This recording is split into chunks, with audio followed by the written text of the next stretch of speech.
और जो लोग आप पे पथराव करते हैं, टेंशन मत लेना। हाथी ने कभी भौंकने वालों की परवाह नहीं करी। अच्छा देखो, किसी गांव में एक हाथी आ जाए, मैं उस दिन भी सुना रहा था किसी को, तो गांव भर के वयोवृद्ध जो बुजुर्ग लोग रहते हैं हाथ जोड़ के खड़े हो जाएंगे, जय हो गणेश जी महाराज, जय हो गणेश जी महाराज। एक सज्जन मुझसे बोले कि गांव और शहर में क्या फर्क है, तो मैंने बोला गांव में हाथी को भी लोग गणेश जी कहते हैं और शहर में गणेश जी को भी हाथी कहें तो बहुत बड़ी बात नहीं है।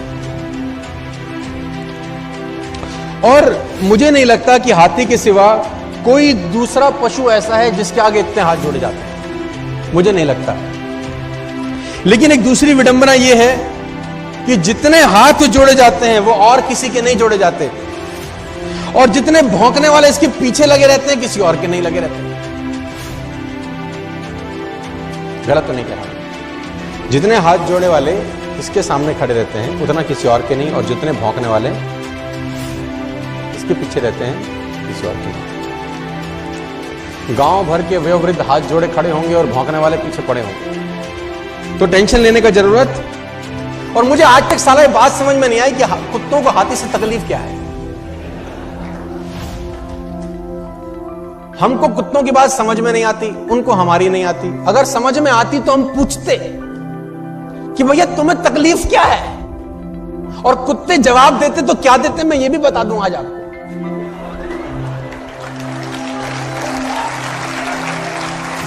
कुत्ते बोलते हमें हाथी से कोई तकलीफ नहीं है, तो फिर भौंकते क्यों हो? तो फिर भौंकते क्यों? बोले एक ही बात बोलते, हमें तो इसके आगे हाथ जोड़े खड़े हुए जो लोग हैं ना वो सहन नहीं हो रहे साहब।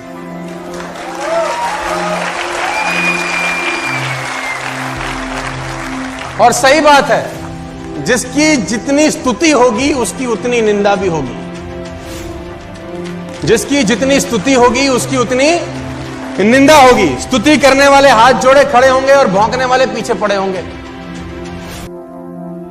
तो घबराने का जरूरत नहीं है कि अगर लोग आपको ताना मारें, टेंशन दें, आप अपना मस्त आगे आगे चलो। लेकिन दिक्कत क्या है? अच्छा, कुत्तों की इतनी हिम्मत नहीं है कि हाथी के आगे आके भौंके। आगे आके भौंकते नहीं, पीछे भौंकना बंद करते नहीं। लेकिन आप देखो हाथी को, देखो उसकी चाल में मस्ती बनी रहती है, क्योंकि वो हाथ जोड़ने वालों के पास ठहरता नहीं है और भौंकने वालों की तरफ मुड़कर देखता नहीं।